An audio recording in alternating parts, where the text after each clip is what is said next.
Good evening, everyone. Welcome to tonight's event.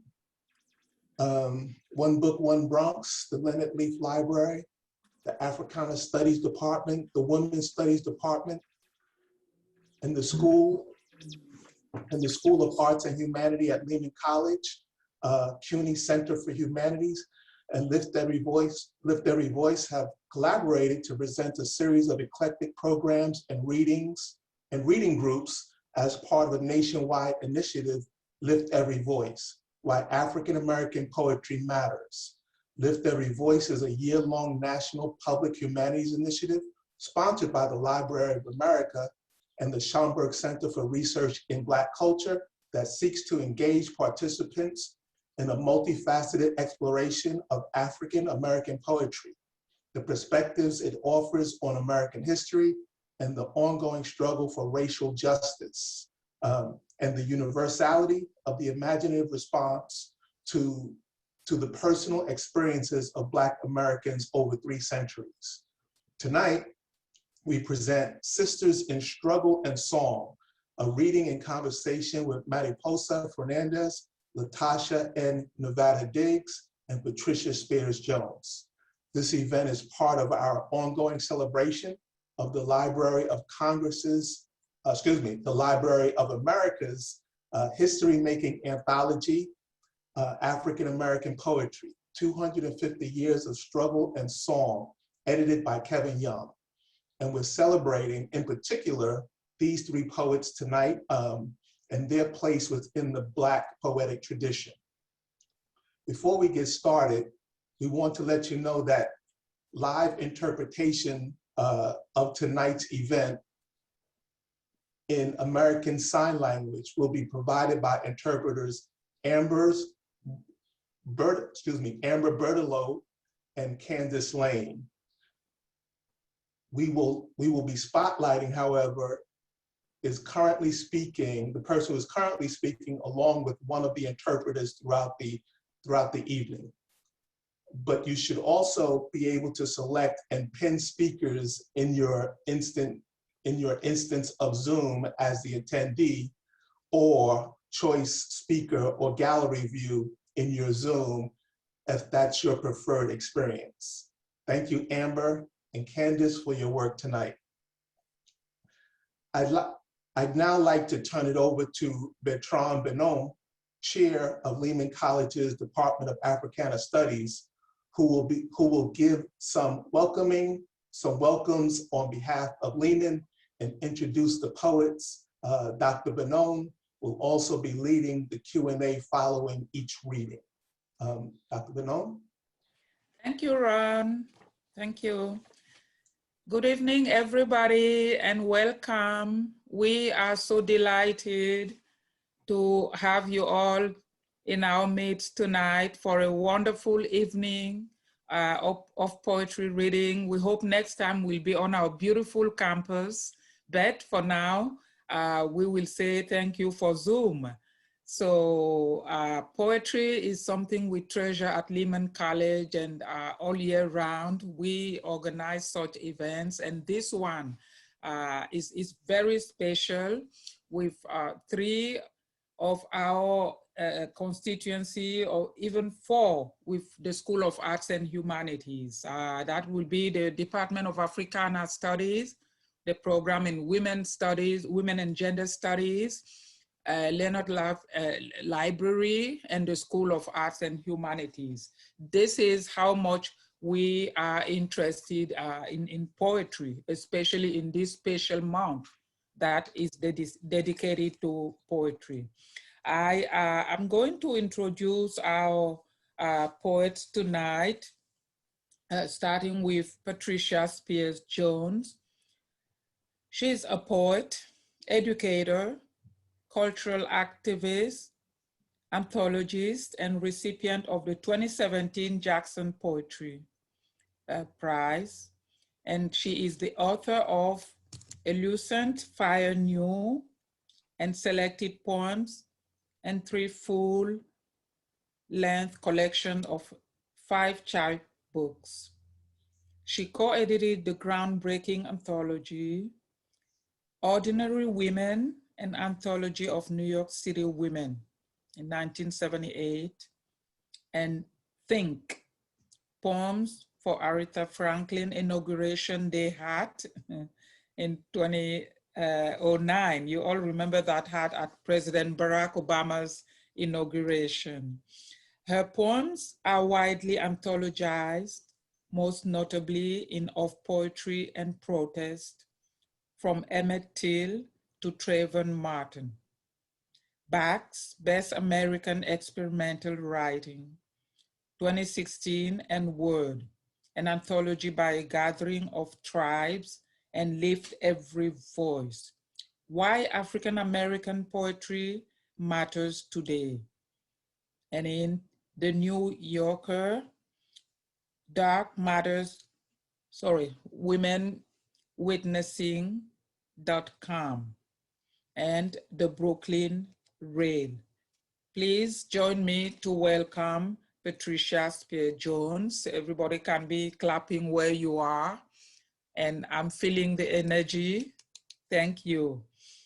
Our next poet is a writer, vocalist, and performance sound artist, LaTasha N. Nevada Diggs.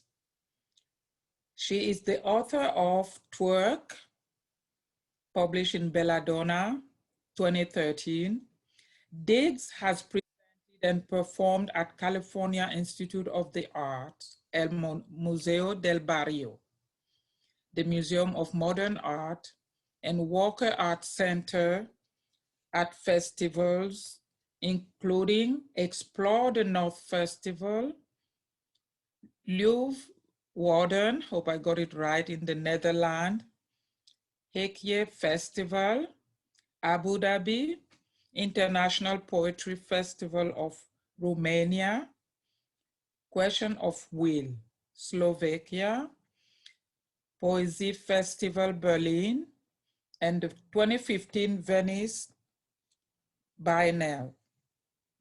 As an independent curator, artist, director, and award for poetry from the Foundation of Contemporary Art, a Whiting Award, and a National Endowment for the Arts Literature Fellowship, as well as grants and fellowships from Cave Canem, Creative Capital, New York Foundation for the Arts, and the US Japan Friendship Commission, among others. She lives in Harlem. Again, let us welcome LaTasha Nevada Diggs.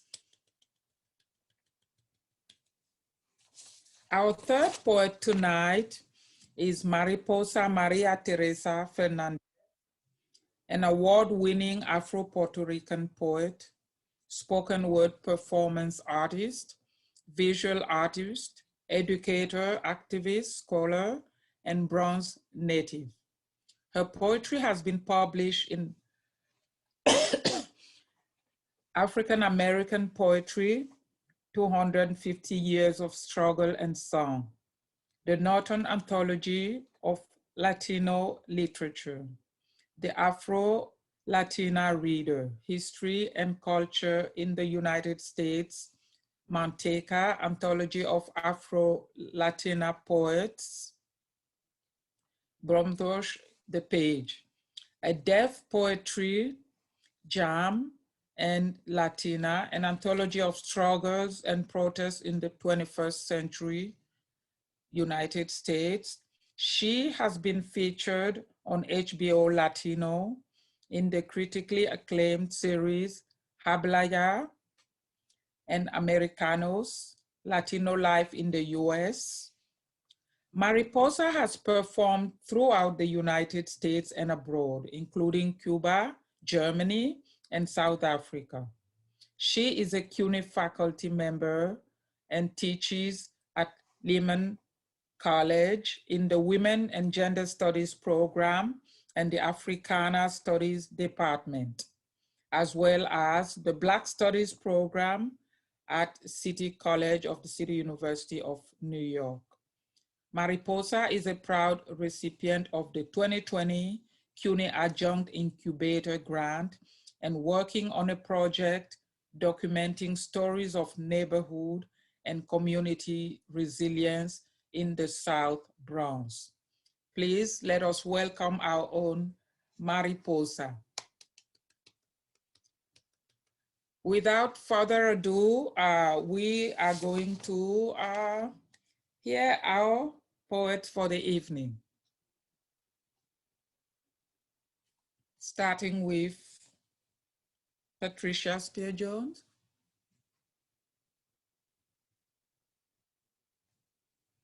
Okay, I thought it was going to be LaTasha. Oh, LaTasha is coming first? Yeah. Okay, I followed the order I have here. So over to LaTasha Nevada Deeds, please let us welcome her. Hello, everyone. Rob, I don't know if I need to. Will you handle that? Okay. Thank you so much. Thank you again, Lehman College and Mariposa for the invitation. Truly honored to be a part of this and to join Mariposa as well as Patricia Spears Jones in this reading. Thank you to the Literary Freedom Project and Ron, as always, doing the work and making it happen, you know. Thank you to the Library of America for really making this publication of this anthology happen. I'm extremely honored to be part of it, to be included in this most recent anthology. And anthologies are always tricky because what do they mean? But thank you so much, Library of America, and the editor, Kevin Young. Really, I'm really, really grateful for the inclusion. I'm going to read first my poem from the book Twerk, my only like full collection, which was included in the anthology. Thank you so much, Candace and Amber. I really appreciate ASL. You don't know how much I really appreciate it. It is another language, and I'm grateful to see you. Okay, so let me get going. My first Black nature poem. There is a dark mass following me. These legs are clumsy. They flap quickly.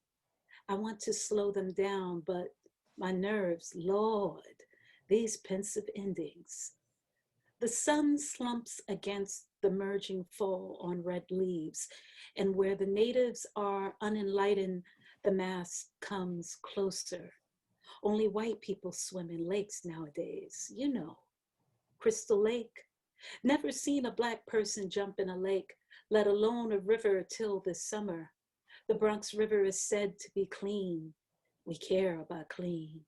A month before, 2 boys drowned in the Bronx River. A week after, a boy jumps into it unfazed. Abandoned tires, relics of its sewer days, red herring spark, no fair, and a publicly funded park with a biology class, a boat making workshop for the children of Hunts Point gives me hope we'd wet our hair again. These follicles don't surf, don't swim. But here in Virginia, there's little comfort. The blush current from underwater springs makes me tense. White people form groups to paddle on boards across the Hudson, taking on trends from Hawaii. They tap into the yesterdays of Algonquin tongues, Wappinger, Mohican, a sporty new age like Gouda convenience, a luxury to admire when Long Beach is too far and Rockaway too dirty. Black folk don't swim. We splash and cool off. We are ways forward from a splendor hint of Senegalese manliness diving from a ferry miles offshore from Gorée. That water got too much memory. We much prefer chlorine. That salt and fresh water are hypertension. And that ocean is curiously scary. And this lake is charmed and churning with tales from the deep. Profound is this river of B-rated torture. Deep a shadow people speculated through my rave tangerine goggles. On Lake Champlain at night, the chilly air felt like a presence. Swamp monsters, this ain't a swamp. Tubular amphibians, they be in rivers. Aquatic reptilians, ancestors distraught and vengeful like Jason. But this is smaller and gnawing like chiggers.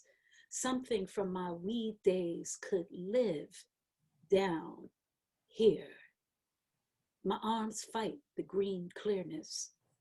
So mud olive, I cannot see the bottom. Beneath me is crisp.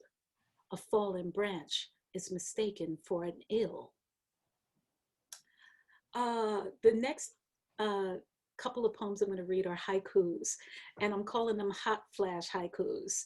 And if you're going through hot flashes, you know what I'm talking about. And haikus just seem like the perfect thing to, yeah, fitting. So here's a couple of hot flash haikus. Let me say I am a sparrow, scared to crash land my ass on raw nuts. Today I saw fly off sparrow with toilet paper rolled up and ready. Tenement starlings, shadow rockers, then bubble, rum pa pa pum pum pum. Sorry to be late. AC broke, and these flashes keep me in panties. Cooped pulsed Club Nouveau, tongue tart from Irish spring miss, what the blue jay said. How the hooks unhooked, ready to feed you guava. You trained my brow well. Your taste is settled tang on the corner of lips, washing down aki. Okay, so much for those. Next poem, Pigeon Poem, Pigeon Toe. And I will say there are some words that are in Japanese, some words in Maori, there's some words in Spanish. I tend not to provide translations, and I'd just rather you hear me, hear the sounds of the words, hear me attempt to pronounce them, and forgive me, any native speakers of these languages. I do my best, I try my best. It's all with love and respect. Pigeon toe. On the sake menu, no descriptive like quiet and smooth, lean and firm. Dry seems redundant. The comedic pause that carry so much in a tree lettuce. When the flesh breaks, Erangi Namu glimmer free itself to become sky misty on the temple. A strait of islands set against a hazel setting in the west. Kolopoyo. Morning is belated afternoon where moaning dove and starling sing their melody of 5 songs which scratch at nickel clouds. Shadows showcase loose silver jetas, aroha, their claws carving tools, their beaks pick and sift gravel. It's said in a myth that the rooster was sent down from heaven to shape the earth, that the world was once all water, that the rooster no call out bokokohua, what you create with yours out of wood, metal, and lacquer. The descriptive begin again, dreamy. Reka reka, ignari ia niere. Aye, dry is practical. Perhaps necessary for the lineage, perhaps necessary to protect the heart. The sky neither dust nor Honolulu azure, the sparrow medley now tree are two. The manner of things arrive when the sun cracks the pastel smear. In the end, e takuhoa umau purotu. The hair gladly protests shampoo. E taku tamitane nyaro moke moke. In the end, Gochira get devoured by $100. Mioyu. Little Iyawo on the fade on. Straight ain't a directional ornament. Tempo is here. Strips of newsprint. Wheat pays onto your Nana sharecropper's wall. So too is Oshum's needle. Rummage contents of whale oil as bear piss bottles catch spirits. The crystal road is a rural, blingless one. Down and up, wind up the ocean. Sign the agogo for Omolu. Mareje arcos, eris. Fetu para bobos. Love-struck passages in the D Lagoon. Buzios bedazzle would-be brides whose rings are invisible in the cross-hatch of scrap pot holders. A coconut drops the needle. A línea nunca ajeta. This poem is indirect, meant unfixed. Cease resistance, spirits might enter, spirits might escape. Rust up nostril, Ogum's dandruff. Umkaishi bites like a reminder, like how silica cuts into the lungs for wampum, purple and white, whelk and cowhog clam, prestige enclosed like gold chains, Chinese brass coins like Mr. T, like indicators of worth and obligation, birth, no direct meaning, no straight line, just a quilt of celestial Ibeji trickery. A que hora ask Flavor Flav. At present, a check me sanga, uma scene, uma now. A Chelsea's bow ain't broke, arrow ain't bent. He be fortune with that Angola swag. Oshomare handle that. So Minchi Alinea, the row of glass risen seeds, my lineage be a slave trade, be a fur trade, be a horse trade, be a dingy trade, be an ivy trade, be a 1492 misdirection, be a way trapped in Venetian Murano, be strung on dare tendon. Give me the loot, give me the tax, break the pattern. These lines never be direct. Flash the spirit.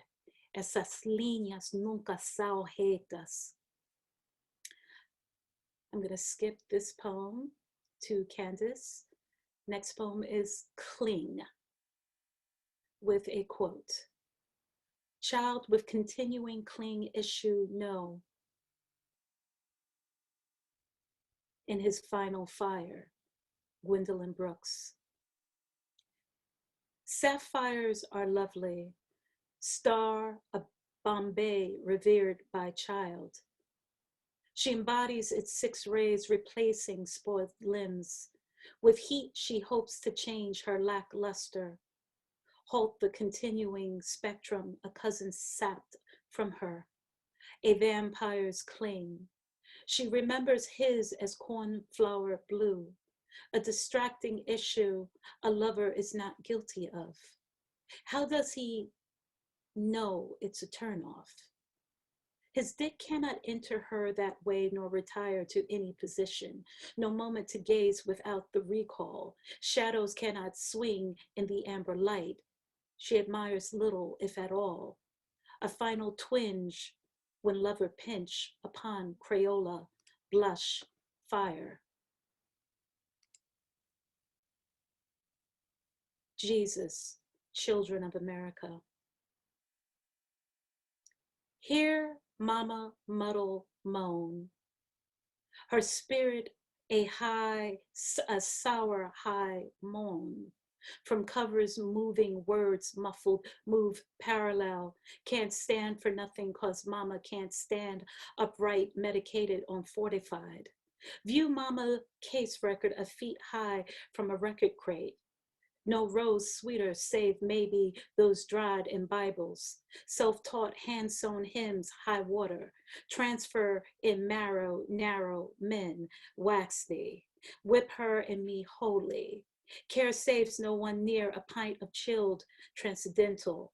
Common sense in common areas see mama overrun, raggedy redeemer, mourned markings, hoof scars on skull, vicious vex, seedy arenas, mama drowned in high gutter, raw murmur, only boy stillborn.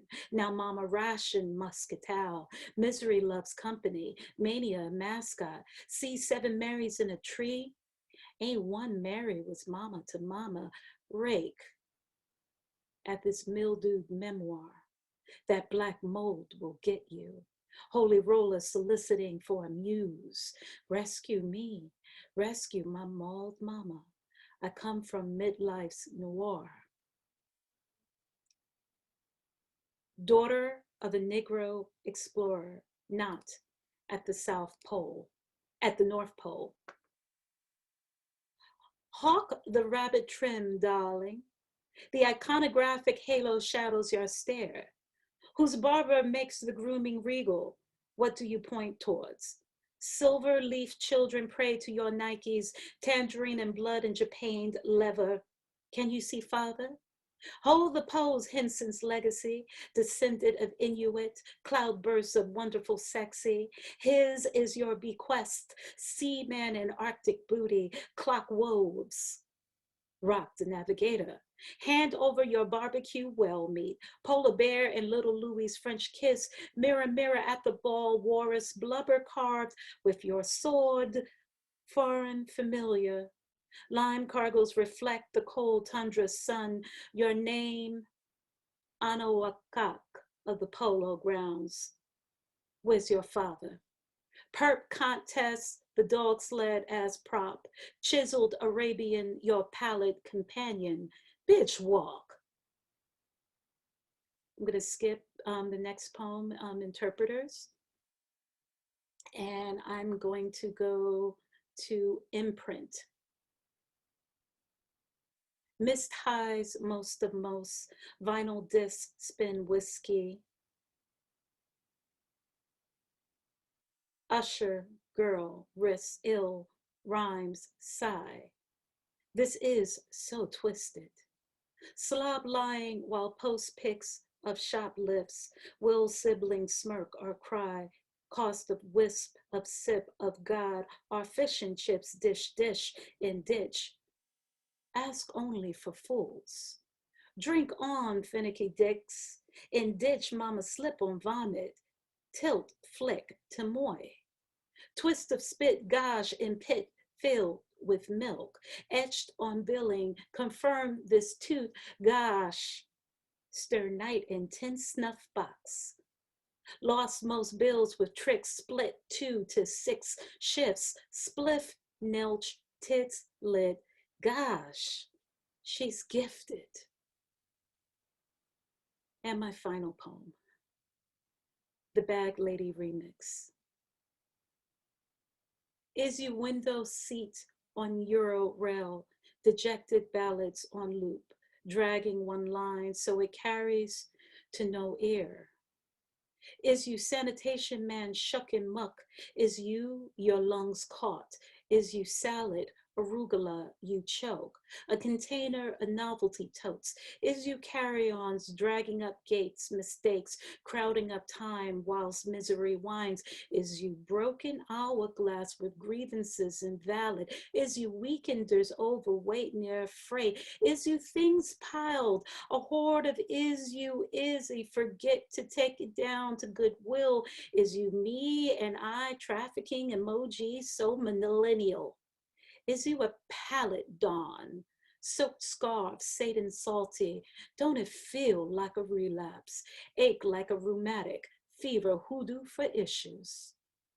What closets need ain't mothballs but therapy? Is you the cringe at baby showers, acid reflux, the minuscule you is? Love don't make it better for him, and oh yeah, her.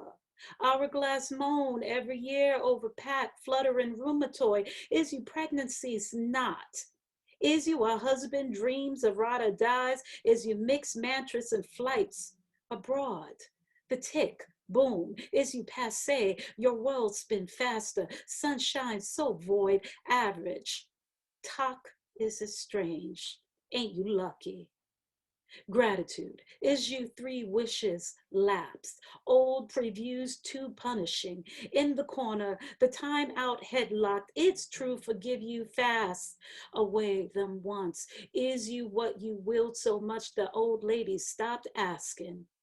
For you on point with Black Castor. Always making your plane don't transfer.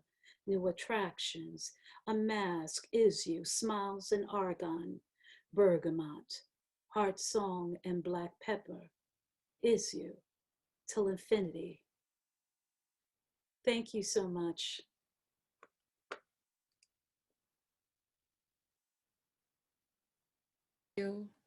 Thank you so much, LaTasha.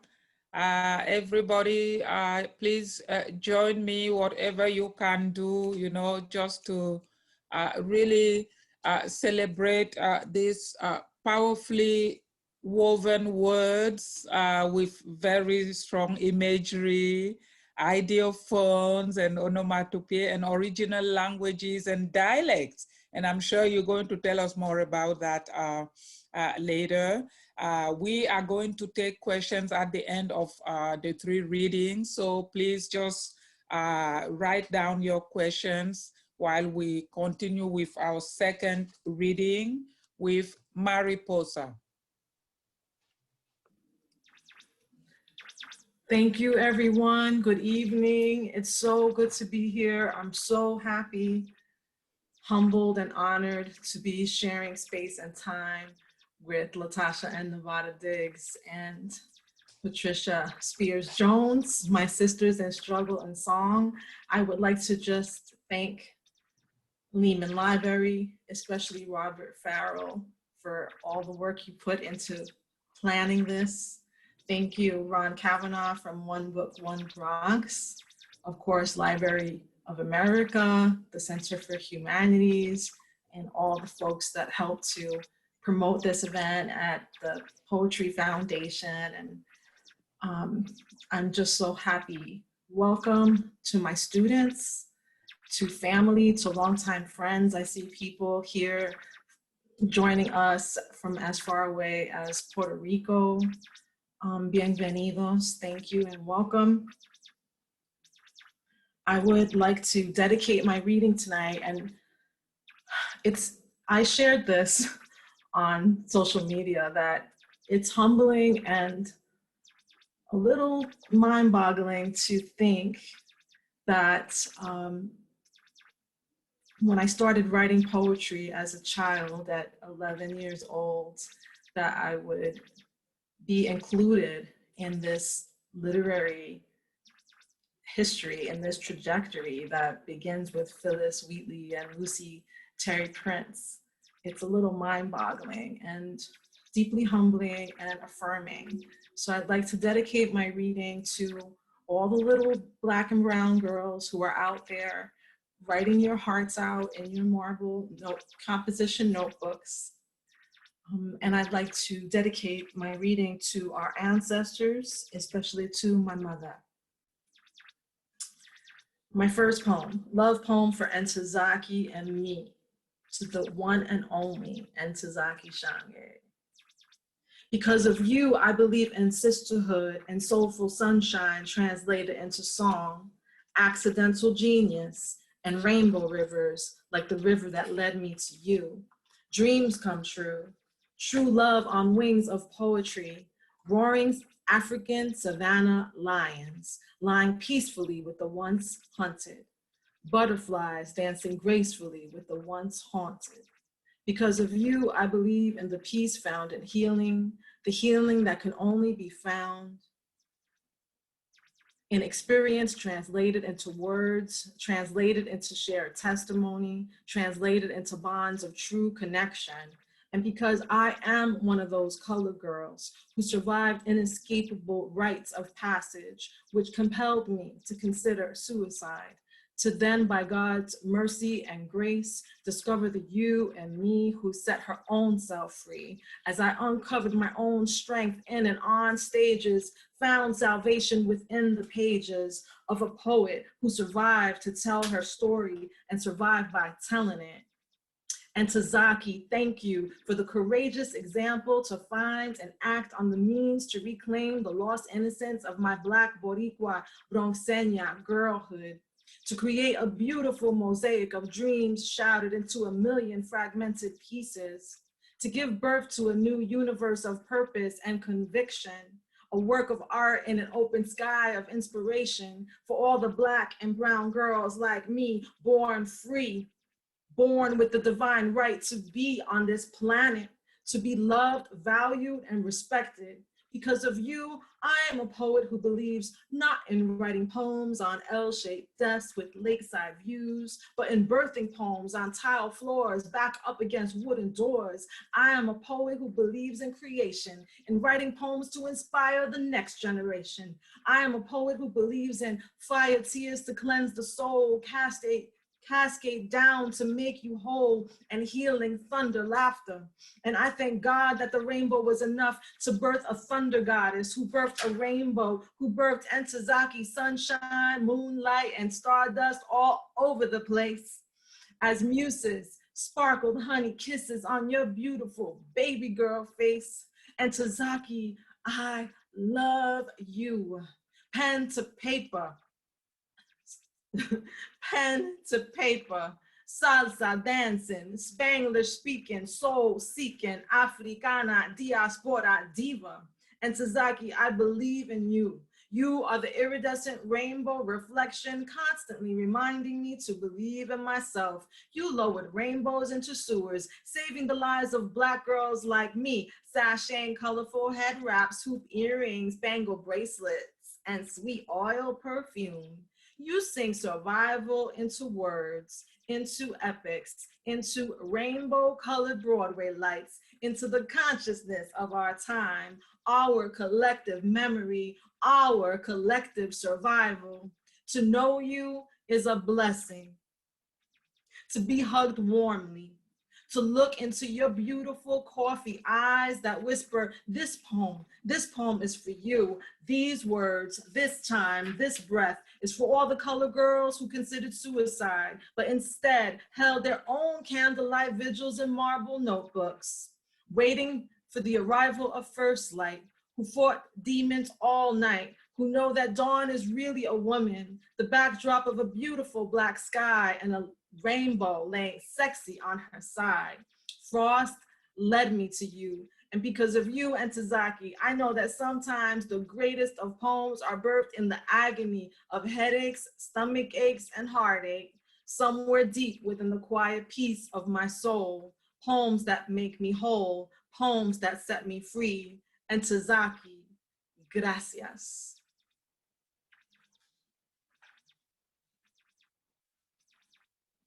Thank you. Thank you so much, Candace. That was so amazing. Just finger snaps and fire to you. The next one is Ode to the Diasporican. Mira mi cara puertorriqueña, a mi pelo vivo, a mis manos morenas. Mira mi corazón que se llena de orgullo y dime que no soy boricua. Some people say that I'm not the real thing.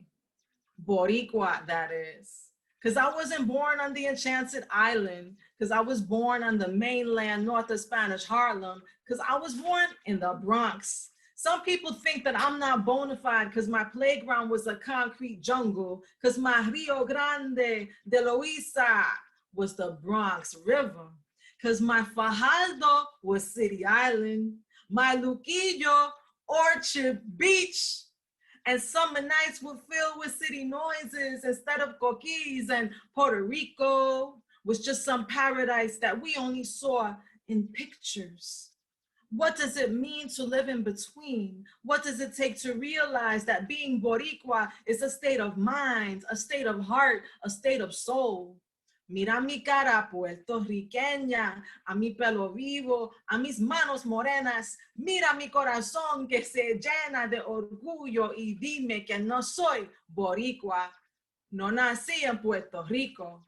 Puerto Rico nació en mí. Thank you. Thank you, Amber. The next one is called Bronx Cicadas. It was important to select some happy poems. We need that Black joy.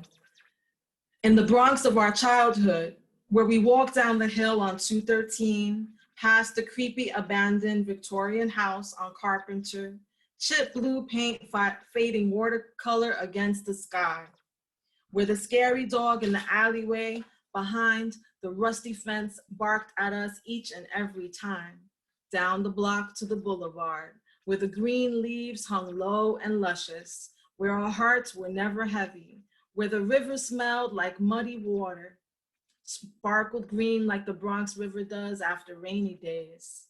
Bronx Park Boulevard, boulevard of playgrounds, Rosewood and Shoelace Park, bocce courts where old Italian men played wearing brown fedoras, crispy white shirts, and brown pants held up by suspenders.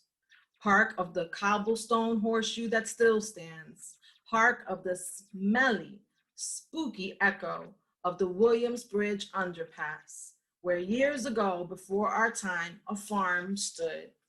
Morning dew on fresh grass, oak trees, weeping willows, and pine, where we chased fireflies and buttercup butterflies, watched fireworks explode in the black sky on the 4th of July, snowball fights and sledding down the hill on 219 after being pulled for blocks by my big brother, my brother's park, where the Boulevard Lions played touch football, ripped jeans, curly froze, long hair flying in the wind, where they broke night under the stars, standing on wooden benches above the packed snow. Done gathered all the dead Christmas trees for smoky boulevard bonfires, where new trees were sure to grow. Dark winter nights soon blossom into sunny spring sunrise, radiating glow, constant river flow, humming sound of speeding cars on higher ground in tow, on the Bronx River Parkway. Zoom! Summer again, sunny, hot, and hazy. Dandelion wishes all summer long. Boom boxes with mixtapes where we hung on the chain link fence by the basketball courts, eating ices on the swings, sailed on wooden seesaws, chipped yellow paint carved up, fresh graffiti layups on concrete walls, climbed old school monkey bars, ran wild, scraped our knees and played hopscotch when my brother taught us how to ride a bike in the stomping grounds reveling of our youth, dreaming in the whispers of our river and the music of the boulevard through the dog days of summer sun rays, where the sound of a Bronx day rattled long and hard like mysterious maracas in the trees.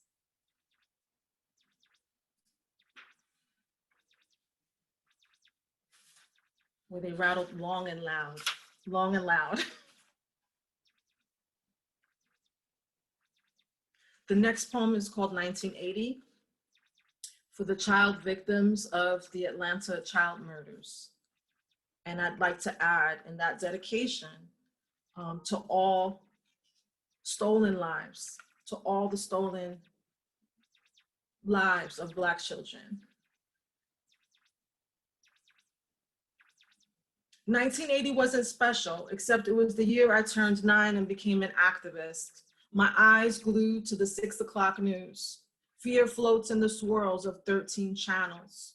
Grows, grows, grows, like the cold dead bodies of Black children, into questions my mother does not answer.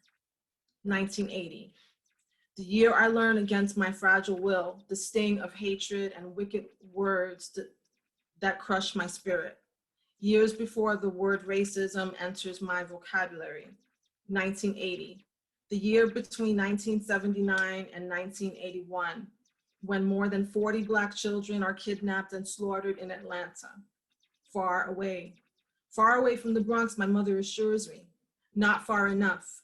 The danger zone is as close as the nearest television, and for some Odd reason close enough that we are no longer allowed to stray too far from the house.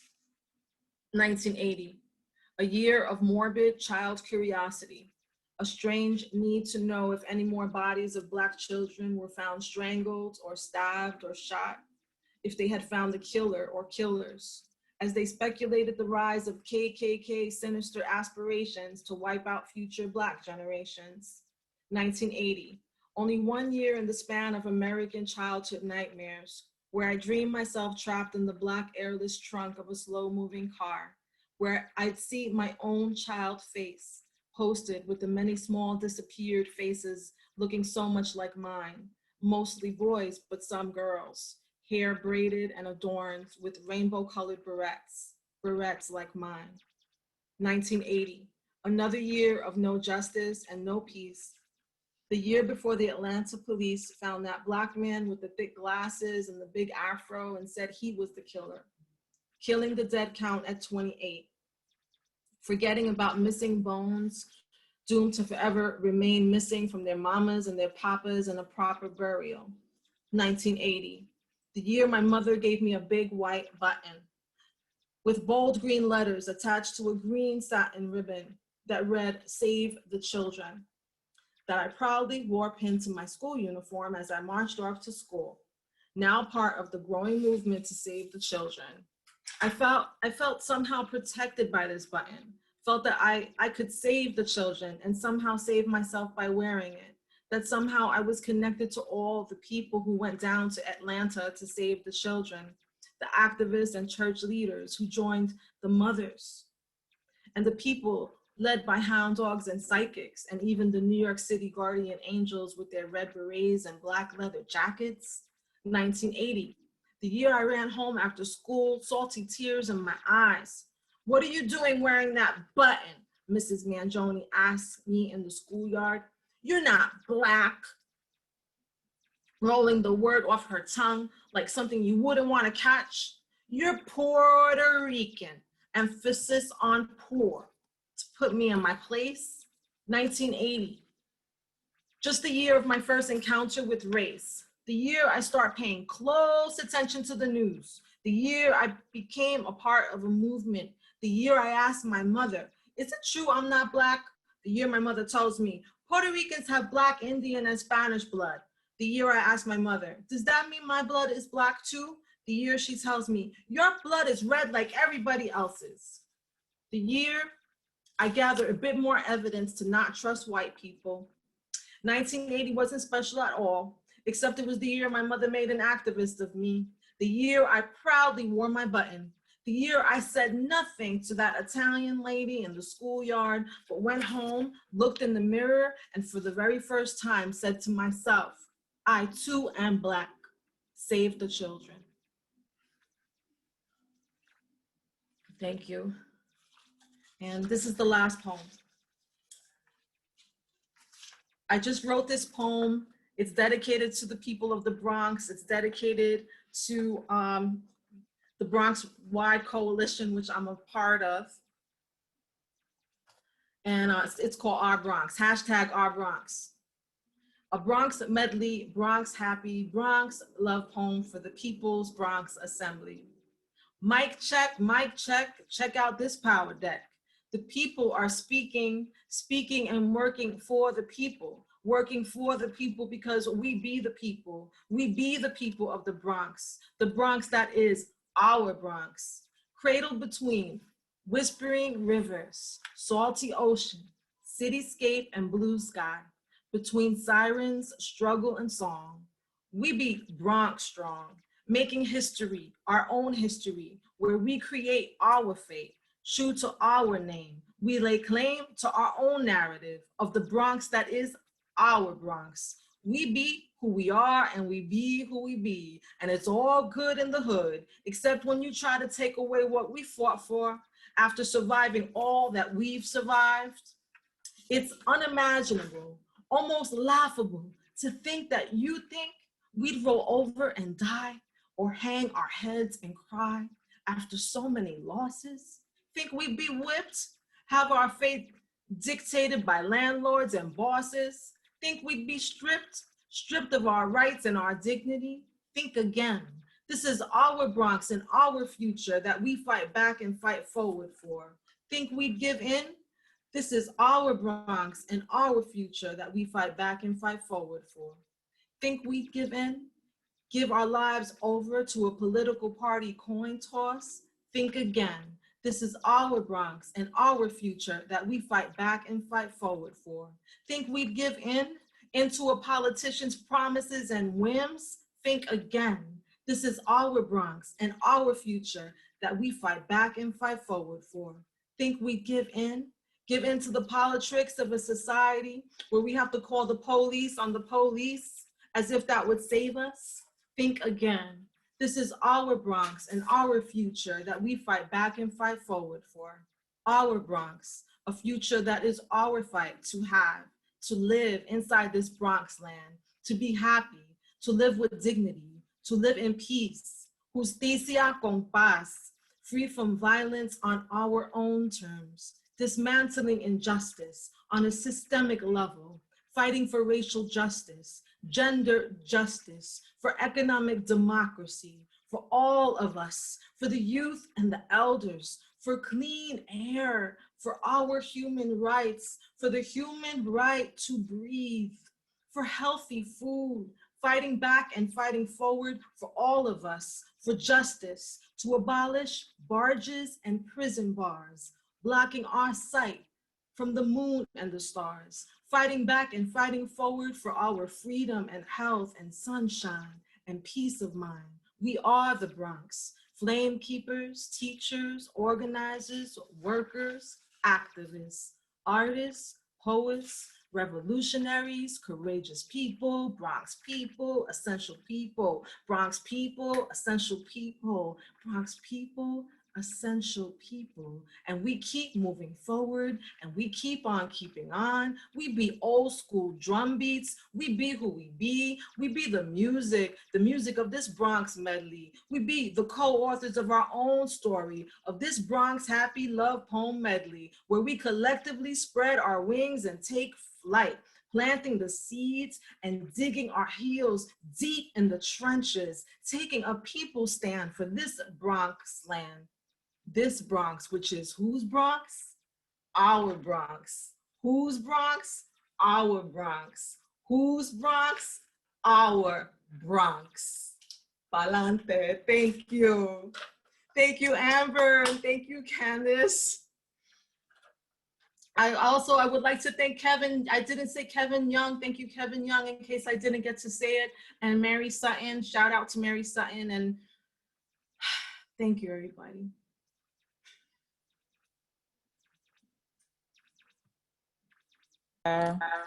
Thank you so much. Thank you so much for another moving tribute, dedication to our ancestors, to Black and Brown youth, an affirmation of our rich heritage, code switching in our multiple languages that make us, again, make sure to write down your questions. We're going to fill them after the third reading.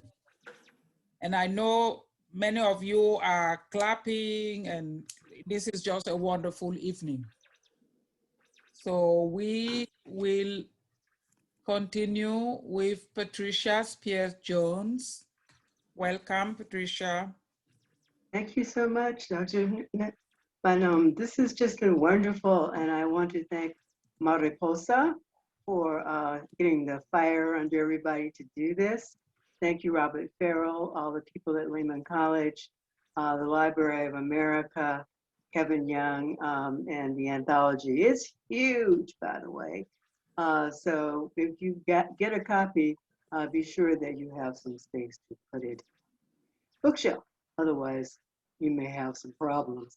I am going to read not very many poems, but they're all kind of sort of responding to the theme of this evening. And I'm going to start with one that's a golden shovel, which was a poem that Terrence Hayes created based on Gwendolyn Brooks's Golden Shovel poem.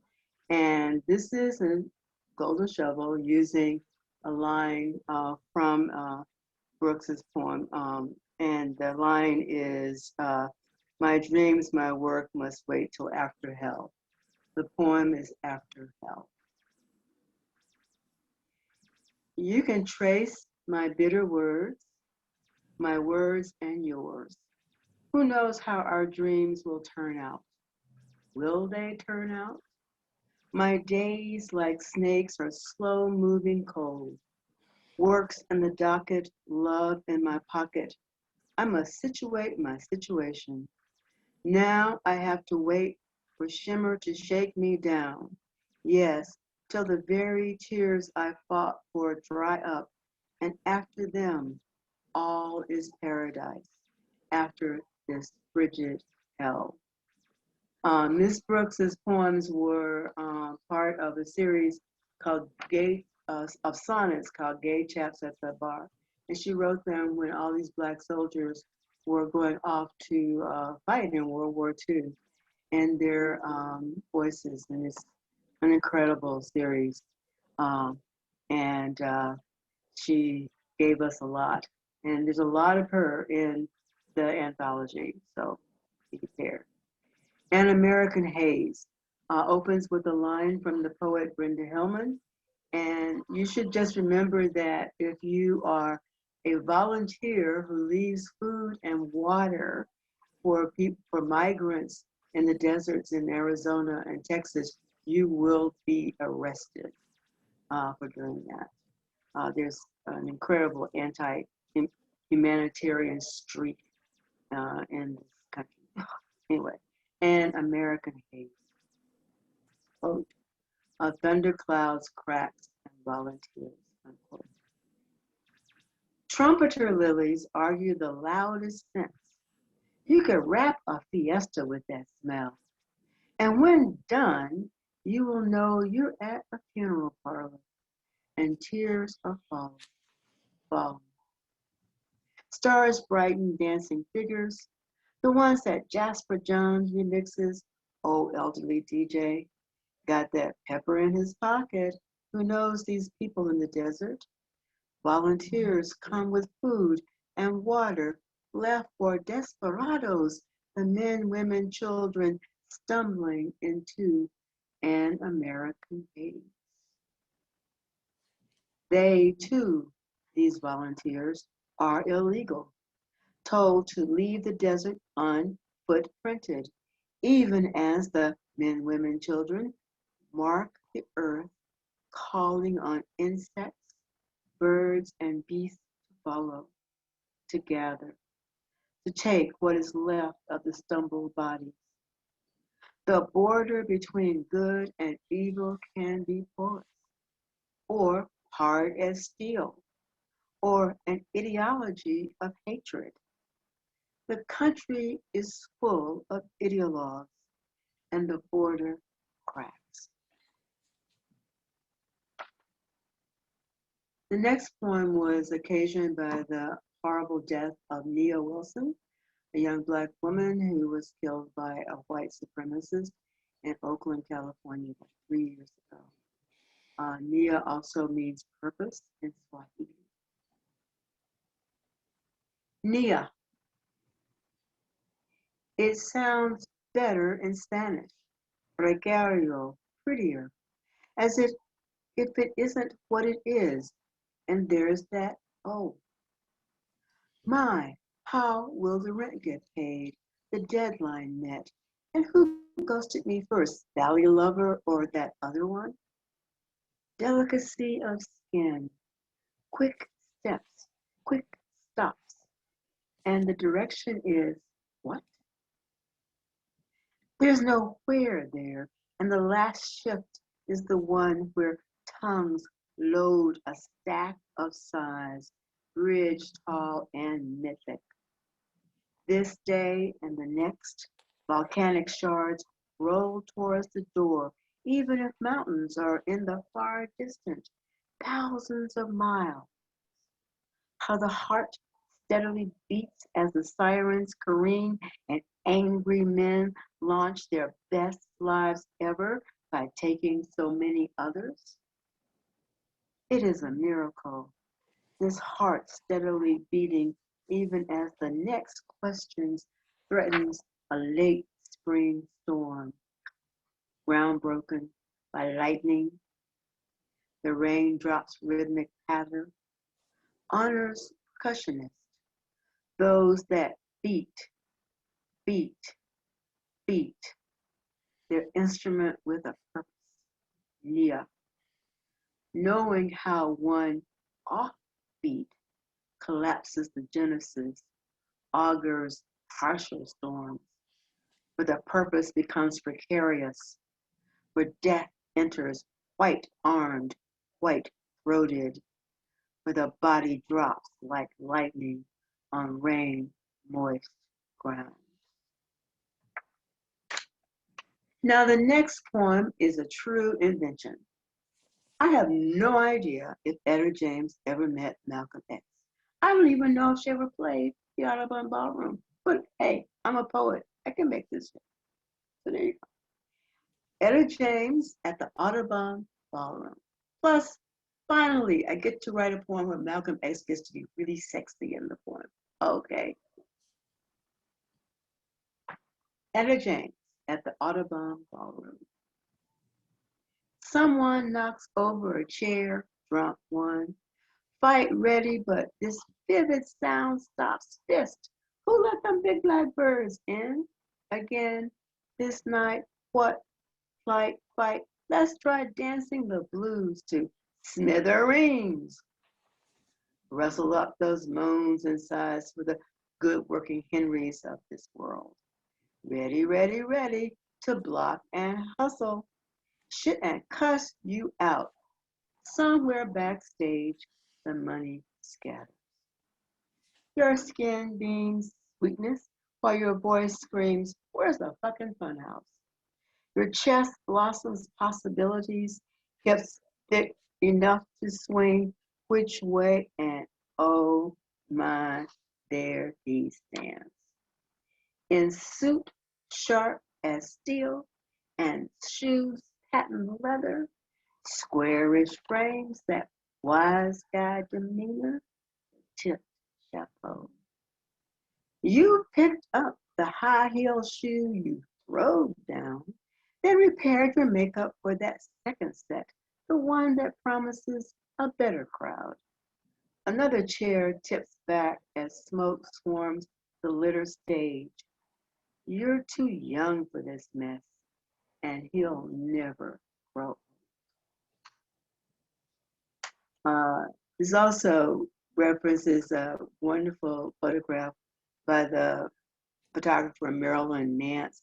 At one point, a lot of photographers snuck into the Audubon Ballroom before they fixed it up and took pictures. And there's this incredible picture of all these chairs all over. It's very amazing. Now, the next poem really is an invention, but not the person. Elio Artistica was a Brazilian conceptual artist.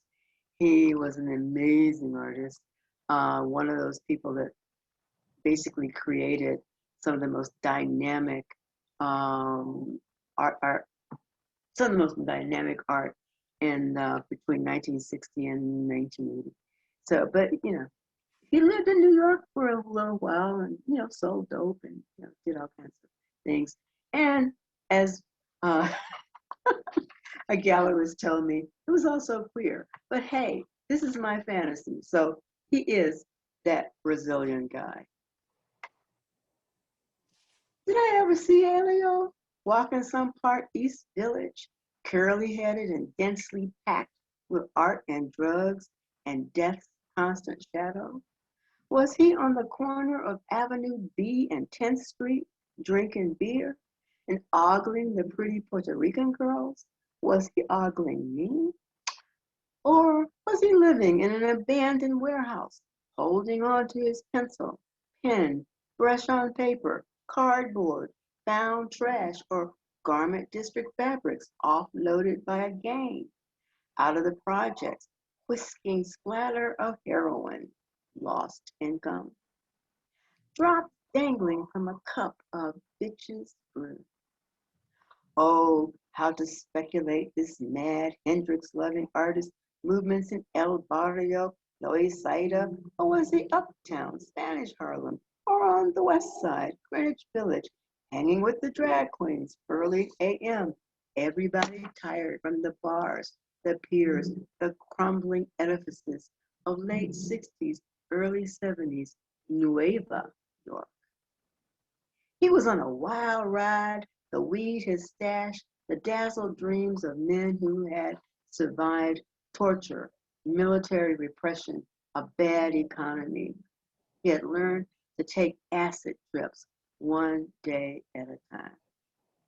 Oh, the love affairs we have with the myth of the what ifs and that drug paraphernalia. Oh, night seeker, ill named, moon winds your direction. Thus created this mixed up third world. Loud music, your lips dry from screaming in January wind, something mighty Hendrix sun lack on a fact meant for napping midday, heat exhausted. Thus the making of a hammock, a thing of beauty, backlit by the gallerists while duct tapes coil the rafters of some street legal post, fly fishing flies, pretended bait, tight pants dropped here and there, a thriving masquerade of the handsome Brazilian who could have been the best bad news boyfriend ever.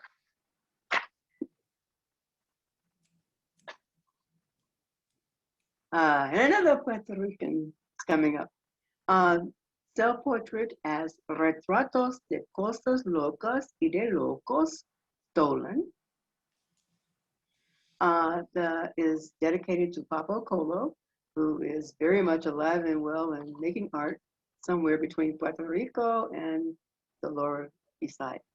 And the title comes from the title of one of his pieces, a self-portrait de Cosas Locos de Locos. Anyway, also, this is a pre-pandemic poem because literally I saw Papa Colo a couple of years ago and we said, oh, we'll have cocktails soon. And then, well, shall we have cocktails while sipping the edge of catastrophe? Gin and tonic for summer, whiskey sour for fall. All is not well, yet sun illumines green leaf trees, soon bare, soon bare. Our eyes prowl fence edges for morning glory vines. Our ears gallop from the booming bass of pumped up cars.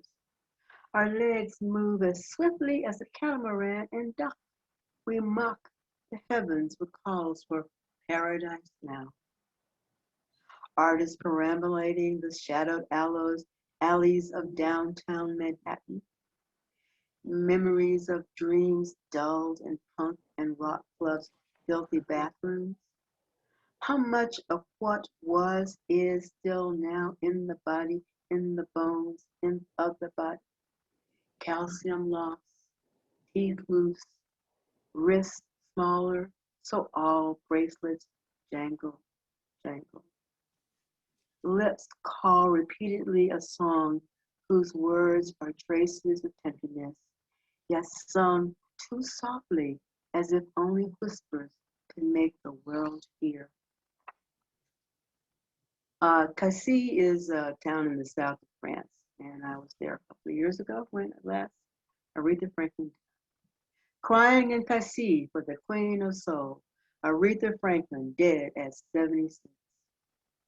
The Queen of Soul, breath gone on an August night, or was it early morning, near dawn? The Queen of Soul, whose brain was challenged by baby divas, with scurrying voices, rose up, but they never got near to her throne. She was born a citizen of a nation that called brown people queens and dukes and earls and counts, but rarely citizens. Born citizen of a nation that found tongues loosened in a framed temple of justice, love, and recognizable rage. God's people vilified, God's people saved in rhythm, rhyme, time kept better than the beating back of those who could not name the God they worshiped, Mammon, or offer succor to anyone not like themselves. Voice travels across hearts' doors, which once open could not be closed.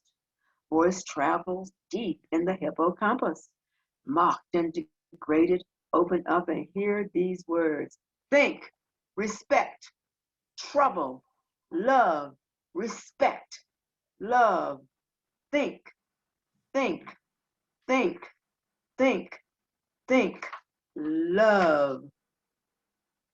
French voices shout in the bright late afternoon. The Mediterranean sparkles today. It will sparkle tomorrow.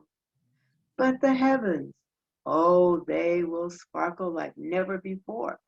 The Queen of Soul, the voice that marked and framed a generation of citizens, American, then global soul in Dakar, Accra, Tunis, Johannesburg, Seoul in Marseille, Manchester, London, Paris, Berlin on the radio, in Cologne, Santiago, Tokyo, and Chiang Mai. Her voice trails Memphis, St. Louis, Chicago, Detroit. Great migration in chords and harmonies, melodies, memorables, choruses repeated, trails of tenderness and terror. Woman on the road, body loved, betrayed, slapped about, salved with new kisses. Woman on the road, queen of the train tracks, bus routes, plane rides, car trips, the great migration circles of motion moving in her voice, a legacy. Her star matters, brightly as Mars, so keen to be seen, this annum, battle weary, resting. And my last poem is on the death of Clarabelle Alegria, but it's also dedicated to every poet, every woman poet who has stood up for what she believes in and cares about. And it ends with her going off and joining Orion. On the death of Clarabelle Alegria, she was a Salvadoran and Nicaraguan poet, 1924-2018. And I also want to thank Amber and Candace. You guys have been like making all of us look like we can dance. On earth, she marked her days with rage and love, and fought the generals and the armies of thieves and torturers. Her pen was mighty, so also their arms. Death is the shadow twin, the one remaining in the foothills, by the back door, in a convent, off a mountainside. And yet, the mother's breast awaits her infant's mouth. A rooster crows, and children gather what food there is, while bells ring across foothills when the soldiers leave.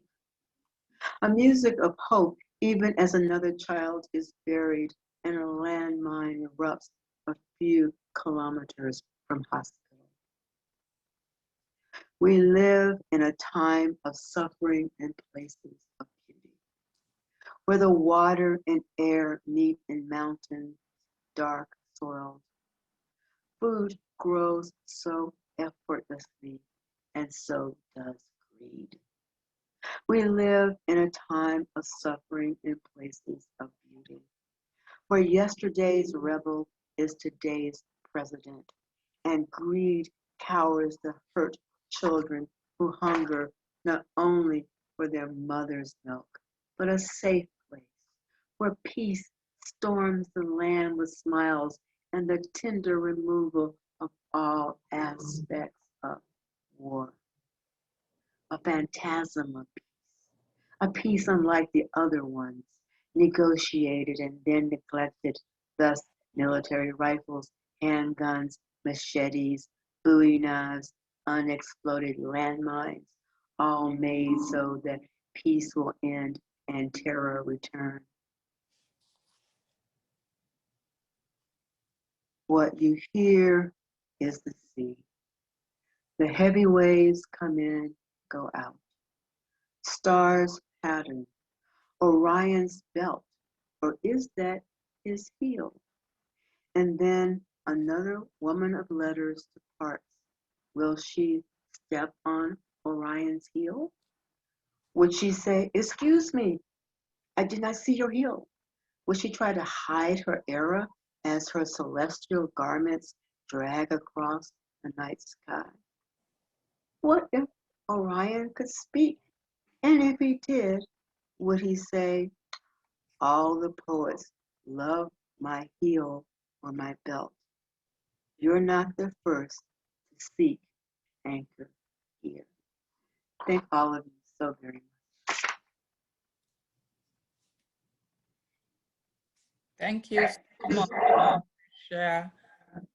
Let us, clap wherever we are for another powerful reading, real poetry for social change, poetry for social justice, poetry as the art of the possible, where we are just really moved, at how powerfully inspirational and aspirational the three readings have been. Wonderful words of wisdom that just warm our hearts. And as somebody said, they make us want to dance at the same time that we want to laugh. Sometimes we want to cry because of the way in which we have a diversity of issues, some of them joyful, others are sad, but we believe in Black joy, as one of our readers said. So I will, at this time, ask all of us to once again thank our poet, our lady poets, for really moving readings. Personally, it has carried me across the oceans, across countries, across languages, disciplines, media, just really, really amazing. And we want to give you another round of applause. And at this time, we are going to take questions. I'm sure you have some. I have here on QA, I see two, but one is really not a question, just looking for the closed captioning. Okay. The second one is, wow, I never knew what the term back lady really meant until now. I heard about the term from conceptual artists, David Hammonds and Pryor. This poem puts so much more emphasis on that phrase. I hope we can discuss it more. Thank you so much for sharing your work. So what about Bag Lady? I think this goes to our first lady poet. Oh. So the Bag Lady remix, I was invited by a good friend and colleague, Douglas Kearney, to remix a Erykah Badu song, and from her first album. And I was assigned the song Bag Lady. And if anybody knows the song, the lyrical content has to do with, not being able to let go of things, carrying too much you got issues upon issues upon issues. And there's the bag lady, you gonna miss your bus, you get too much stuff, you can't hurry up. And it's like, in terms of you're not able to succeed in relationships, whether they're romantic relationships or friendships or familial relationships, because you're holding on to a lot of things and you need to let it go. And so I looked at it, and it was not my first choice, I'll say that. Because I think I began to really look at myself, and and go, do I really want to go there? And so I just explored it. I explored the changing body, the aging body, the mature body, the Black body, the Native body, the overweight body, the childless body, the unmarried body, and all of that stuff. And it's kind of like, okay, I'm just going to flush this out, but using this refrain, is you, which comes from the Erica Badu song.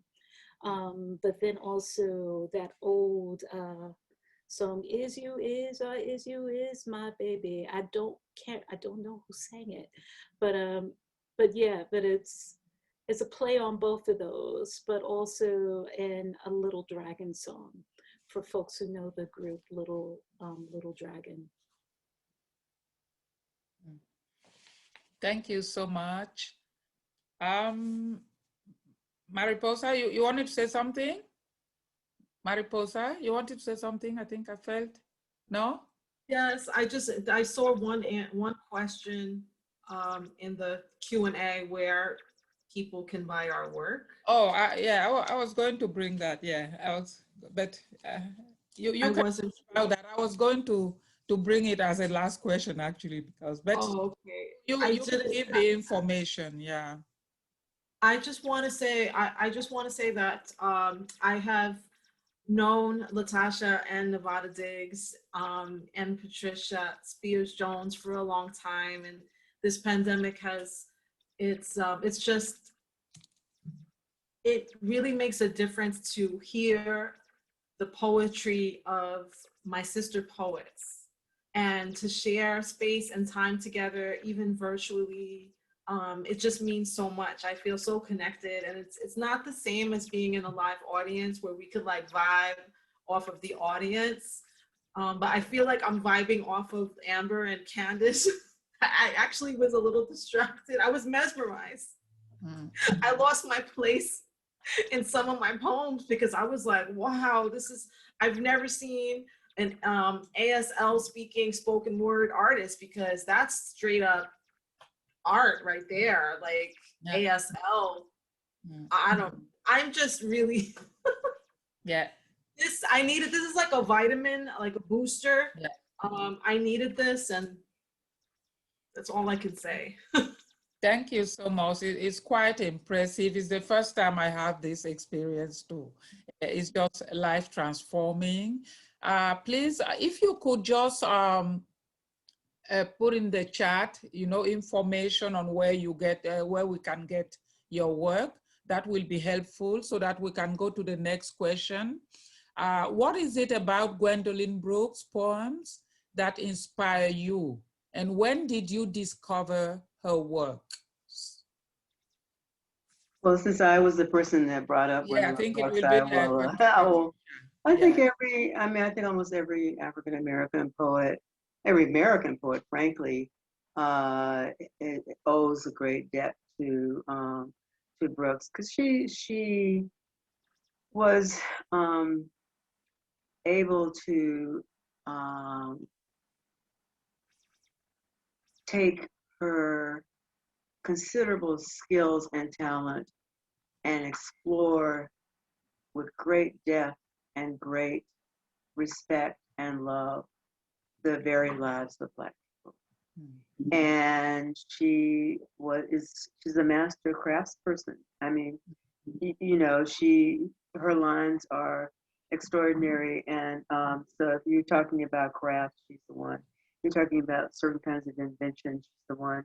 If you're talking about the ability to absorb significant change within the community, she's the one. But she was literally, from her teenagehood, was involved pro-Black activism in Chicago. And she was just amazing. And the reason why I kind of I'm from Arkansas originally, and one of her great poems is, and I'm going to probably say this wrong, the Chicago Defender goes to Little Rock, and it's about in the voice of a Black reporter who covers the Little Rock 9 and the riots, the white people going crazy when 9 Black children went to the Central High in Little Rock, Arkansas in 1957. And it's an extraordinary poem. And but it's also from a perspective of a Black man.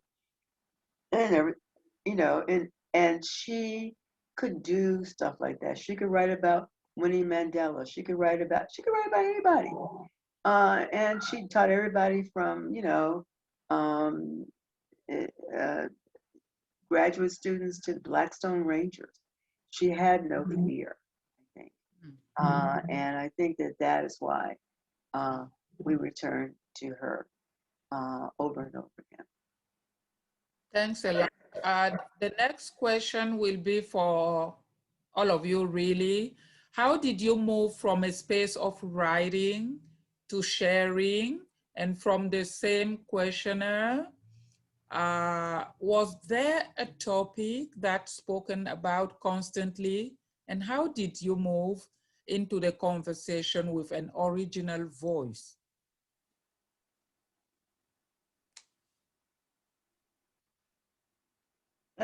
Anybody can, it's really that's a lot. That's like 5 that's 5 questions in a row there.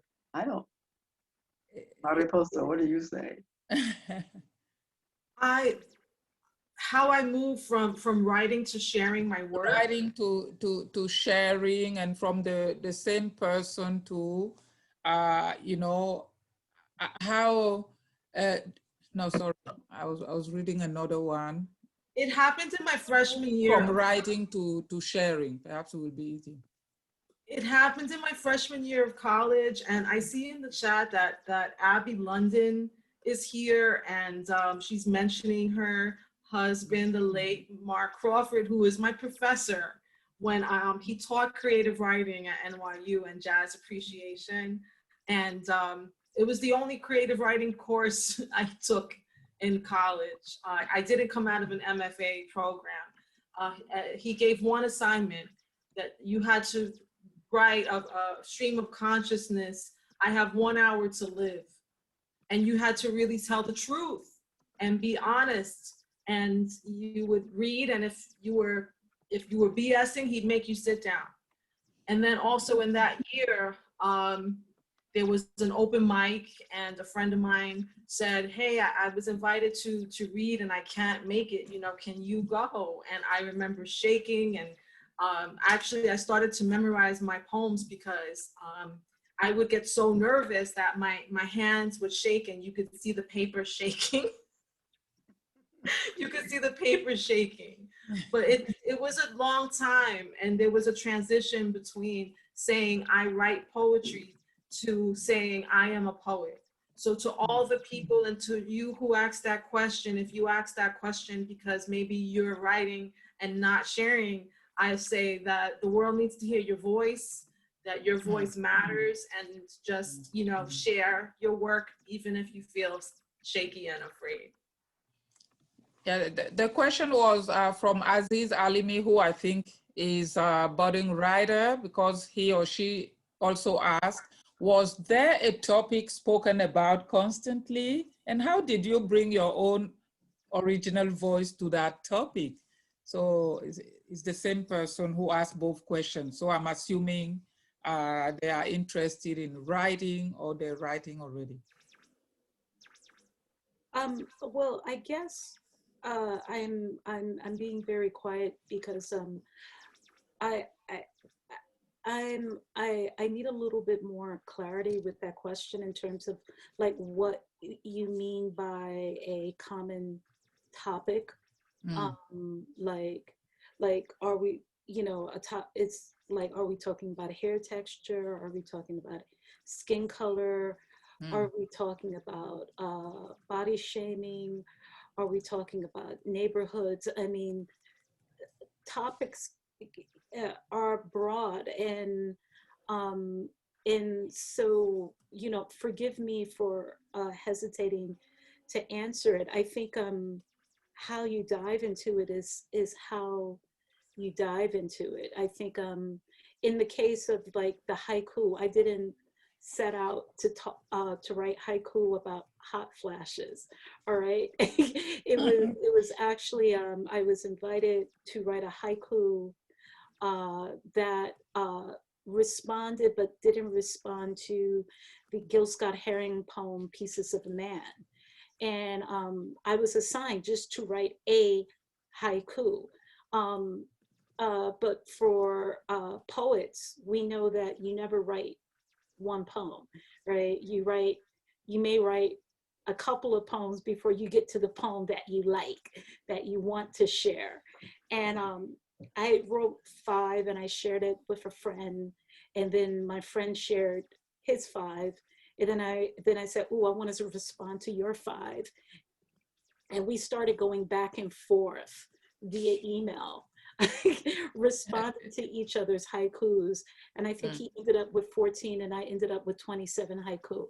Okay, that is not ideally what you want to do if you have to choose one, but the subject changed because I was responding, and then all of a sudden, the hot flashes started coming, and it was like, oh yeah, okay, so I'm late, I'm in panties. And it was like, oh, that makes sense within the context of a haiku. I think, I hope that helps in giving you some sense of where you could go. You could go anywhere. You really can. I mean, in terms of like writing about something that's already been written, I mean, where do you want to start? I mean, there's probably thousands of poems that deal with the same topic over and over again. There are poems about the grieving the death of a parent, you know, or cancer. It's for you to figure out how to explore that topic. Okay, thank you so much. We are a little over time, so I'll just take one last question. Could you all, which is very timely, could you all let us know what it has been like for you not to read publicly during the pandemic? Could you let us know what you've been up to? What are you writing, not writing at this time of the coronavirus pandemic? That will be our last questions. The others have been answered too, about the recording of the event and Mariposa's work. So could we quickly just address pre-pandemic, pandemic, and post-pandemic writing? Well, I think it's the writing is the writing. So I find that kind of thing. What did you do before? We're always in crisis in some way or another, and this is just a different kind of crisis.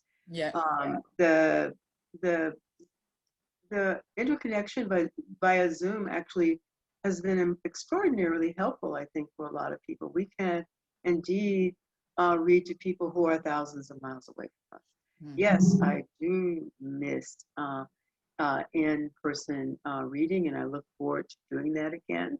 All 3 of us are excellent readers of our work and other people's work as well. And so it's kind of difficult, but it also gives us a chance to, talk to people who are in California or in Paris right now. So that is kind of amazing. I think we all should just kind of think about the fact that we've been given a pause to do some very serious self-reflection about who we are and what we want. And that one of the reasons why there was a worldwide social justice movement last year was precisely because of that level of pause, that people had thought about what they wanted to put their bodies on and on the line for. And today there is an actual, a guilty verdict, thank God, in Minneapolis. So I think what we need to do is to think about, we are in the business, I hate to use the word business, we tell the truth in different kinds of ways in language. That's what we do. And every time we have a chance to like think about what that is and to sit on it and to care about it and to not worry that we gotta get on the subway right now to make a gig at 2 hours from now and the subway stops, we're screwed up, is a good thing. But it is difficult. It is very, very difficult because all three of us are performers in different kinds of ways. So that's hard. Thank you.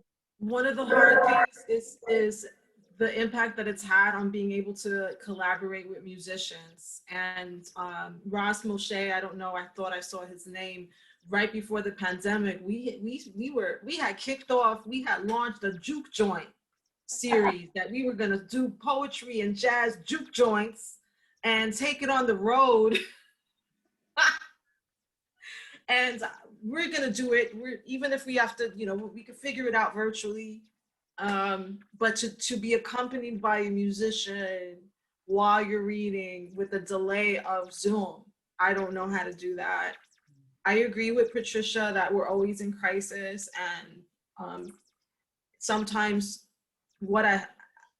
in the pandemic, I've gone to drawing. I'll draw trees or I'll paint flowers if the words don't come. It takes a little time to process, but the writing is the writing. I agree with Patricia. What do you think, LaTasha? LaTasha, yeah. Yeah, I will try to be brief, but honest.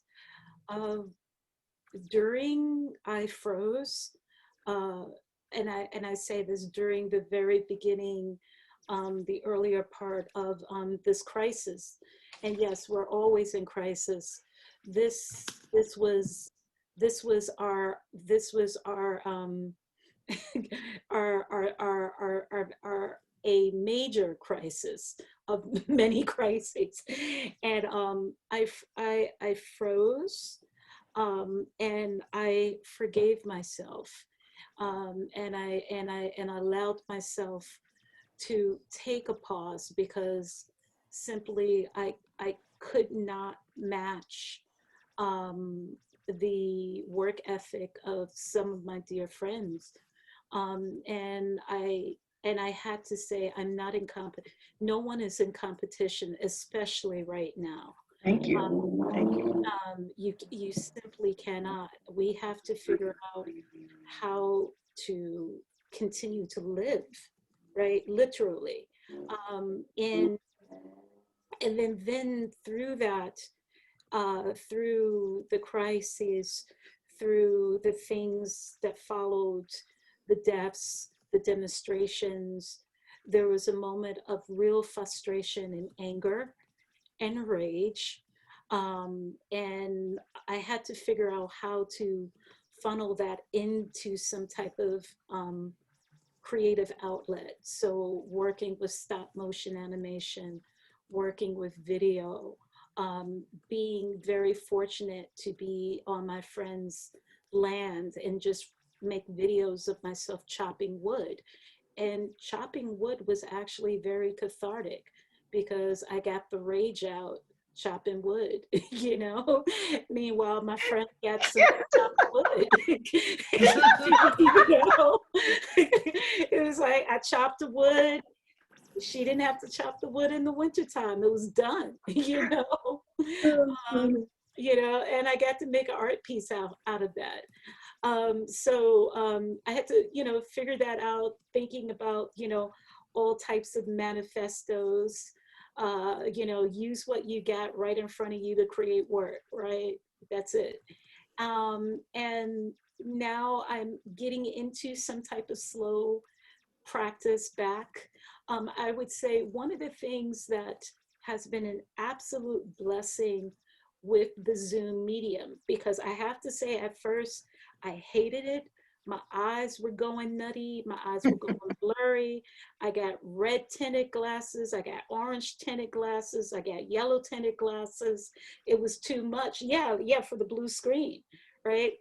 One of the absolute beauties, right? Because it's, again, thinking about this as a creative platform, thinking of this as an actual tool, right?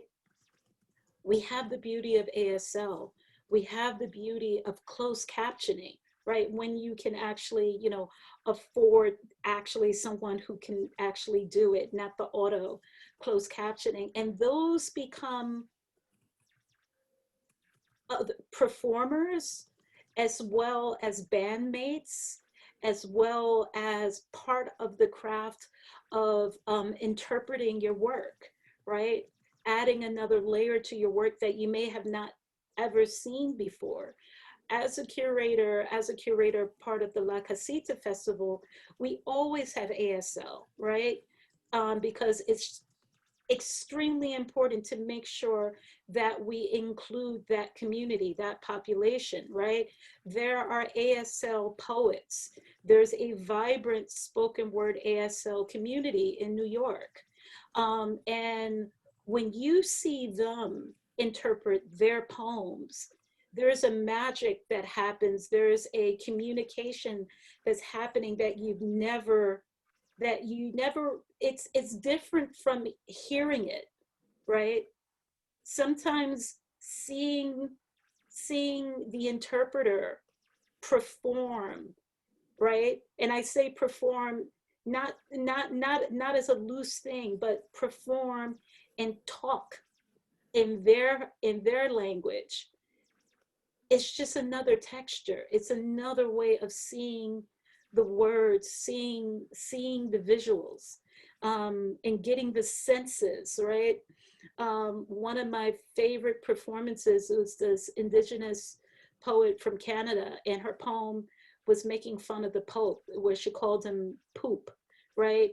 And she was talking about an old man's, and forgive me for anyone who finds this insulting, an old man's hanging testicles. And the way the ASL interpreter interpreted that, everybody was on the floor dying. That would not have happened without the presence of ASL. So Zoom allows us to add this other layer to it. And I'm so fortunate that Lehman and Literary, Ron, and y'all made it happen, because I love ASL. Thank you so much, LaTasha. We celebrate the silver linings of Zoom, you know, and I'm sure all of you want to join me to give the good night round of applause to our wonderful, wonderful poets. And we will do this again in person and Zoom. Okay, so Robert and Ron, do you have any last word? Okay, so thank you so much. Just thank you to And everybody. your generous comments and readings that will really stay with us forever, you know. Thank you so much, and good night. And sign language. The first time I've had sign language during a poetry reading, and it's just amazing. You know, it just shows that other dimension. Thank you. Thank you. Thank you, everybody. Mariposa, for the hard work. Robert, Ron, and our three lady wordsmith and word crafters, Mariposa, Thank you. Patricia, and LaTasha. We'll be inviting you again on campus, on our beautiful campus. Thank you so very much. I thank you, Mariposa. This is Thank you, Patricia, and thank you, Thank you, Women's LaTasha. Studies program and Africana Studies program. Thank you, Center for Humanities, Yeah. LaTasha, everybody. And our interpreters.